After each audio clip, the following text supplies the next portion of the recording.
Welcome back. Gateway of ఆంధ్రగా పేరున్న segment ఆ నియోజకవర్గంపై YCP special focus. ఒకటే ఆశ, అక్కడ వైసీపీ జెండా ఎగురవేయాలన్నదే టార్గెట్.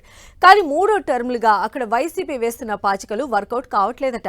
నెక్స్ట్ ఎలక్షన్స్ లో టార్గెట్ మిస్ కావద్దంటూ హ్యాట్రిక్ ఎమ్మెల్యేకు చెక్ పెట్టేందుకు కొత్త నేతకు పగ్గాలు అప్పచెప్పింది వైసీపీ. అయినా ఎక్కడో తేడా కొడుతుంది సీనా అన్నట్టుగా ఉందట పరిస్థితి. ఏపీకి ముఖద్వారంగా ఉన్న ఆ సెగ్మెంట్ పైన వైసీపీ ప్లాన్స్ ఏంటి? అందరి ద్రాక్షగా ఉన్న ఆ సీట్లో ఫ్యాన్ గాలి వీచేదెప్పుడు?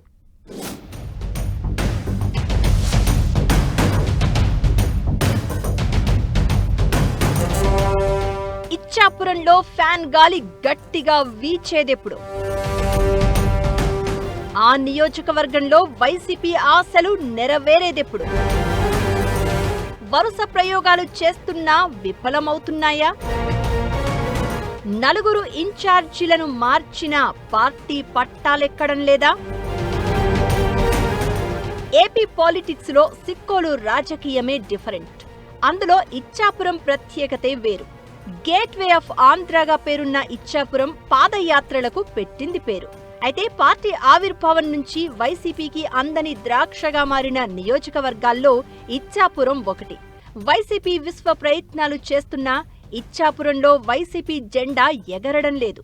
అయితే నేతల గ్రూపుల గోలనే దీనికి కారణం అంటూ చెప్పుకొస్తారు సిక్కోలు వైసీపీ లీడర్లు. ఇచ్చాపురం నుంచి బెందాళం అశోక్ టీడీపీ హ్యాట్రిక్ ఎమ్మెల్యేగా గెలుపొందుతూ వస్తున్నారు. టీడీపీ ఆవిర్భావం తర్వాత ఇచ్చాపురం నియోజకవర్గం ఆ పార్టీకి కంచుకోటగా నిలుస్తోంది. అంతకు ముందు కూడా కాంగ్రెసేతర నేతలే గెలుస్తూ వచ్చారు. వైసీపీ ఆవిర్భావం తర్వాత కాంగ్రెస్ ఓటు బ్యాంకు వైసీపీ వైపు మళ్లింది. కానీ ఆ పార్టీకి మాత్రం విజయం వరించడం లేదు.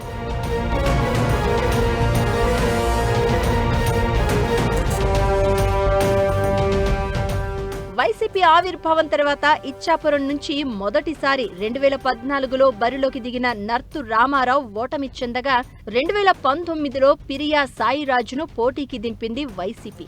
అతను కూడా ఓటమి చెందడంతో 2024 సార్వత్రిక ఎన్నికల ముందు సాయిరాజును సమన్వయకర్తగా తప్పించి ఆ బాధ్యతలను ఆయన సతీమణి పిరియా విజయమ్మకు ఇచ్చారు.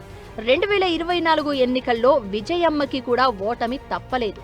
ఇచ్చాపురంలో నేతలంతా సహకరించడం లేదంటూ పిరియా విజయ ఏకంగా వైసీపీ అధినేత జగన్ కు ఫిర్యాదు చేయడమే కాకుండా ఇలా అయితే తనను నియోజకవర్గ ఇన్ఛార్జిగా కూడా తొలగించాలని కోరడంతో ఇచ్చాపురం బాధ్యతలను శ్యాంప్రసాద్ రెడ్డికి అప్పగించింది అధిష్టానం.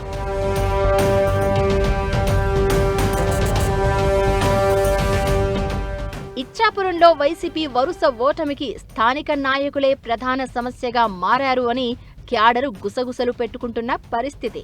మాజీ ఎమ్మెల్యే పిరియా సాయిరాజ్, ఎమ్మెల్సీ నర్తు రామారావు, తాజా in charge Shyamprasad Reddy group politics చేస్తూ ఉండడంతో క్యాడరు కూడా వర్గాలుగా విడిపోయిందట.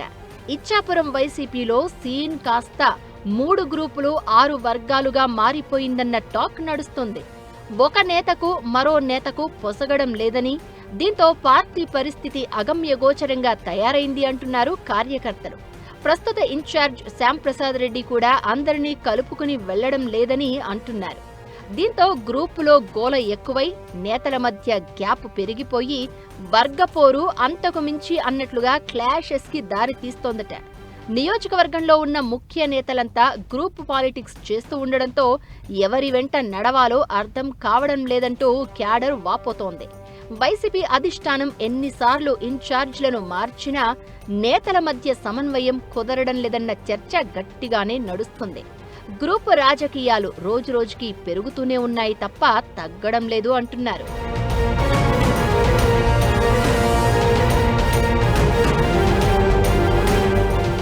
సిక్కోలు జిల్లాలో ఎమ్మెల్యేగా ఉన్న బెందాళం అశోక్ కళింగ సామాజిక వర్గానికి చెందిన నేత కావడంతో గత 2 సార్లు కూడా కళింగ సామాజిక వర్గానికి చెందిన పిరియా సాయిరాజ్ దంపతులను బరిలో దించింది. అది పెద్దగా వర్కౌట్ కాలేదు. దీంతో నియోజకవర్గంలో అధిక జనాభా కలిగిన రెడ్డిక సామాజిక వర్గంపై ఫోకస్ పెట్టి ఆ వర్గానికి చెందిన శ్యాంప్రసాద్ రెడ్డికి అవకాశం ఇచ్చారు.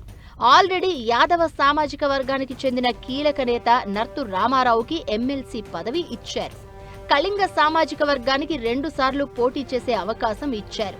రెడ్డిక వర్గానికి చెందిన శ్యాంప్రసాద్ రెడ్డికి ఇస్తే యాదవ, రెడ్డిక, కళింగ సామాజిక వర్గాలు కలిసి వస్తాయన్న లెక్కలు వేస్తుంటే అది కూడా పెద్దగా వర్కౌట్ అయ్యేటట్లు కనిపించట్లేదట.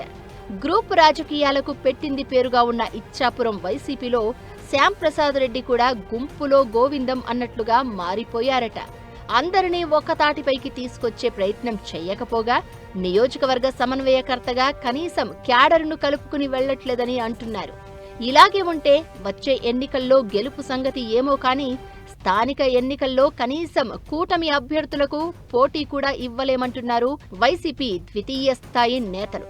వెంటనే వైసీపీ అధిష్టానం ఇచ్చాపురంపై దృష్టి పెట్టి అందరినీ కలుపుకుపోయి అందరికీ ఆమోదయోగ్యమైన నేతకు నియోజకవర్గ బాధ్యతలు అప్పగించాలని కోరుతున్నాయి వైసీపీ శ్రేణులు.